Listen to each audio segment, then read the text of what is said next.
வணக்கம்.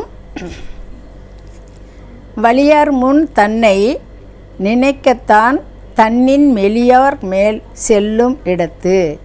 வலியார் முன் தன்னை நினைக்கத்தான் தன்னின் மெலியார் மேல் செல்லும் இடத்து அப்படின்னு ஒரு குறள் எழுதியிருக்காரு. அதுக்கு பொருள் என்னன்னு பார்த்துருவோம்.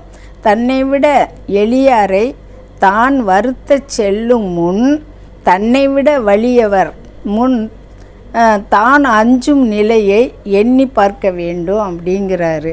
வலியார் முன் தன்னை நினைக்கத்தான் தன்னின் மெலியார் மேல் செல்லும் இடத்து அப்படின்ற குறளுக்கு தன்னை விட எளியாரை தான் வருத்தச்சு செல்லும் முன் தன்னை விட வலியவர் முன் தான் அஞ்சும் நிலையை எண்ணி பார்க்க வேண்டும் அப்படிங்கிறாரு. இந்த குறள் பிடிச்சிருச்சுன்னா லைக் பண்ணுங்கள், ஷேர் பண்ணுங்கள், சப்ஸ்கிரைப் பண்ணுங்கள்.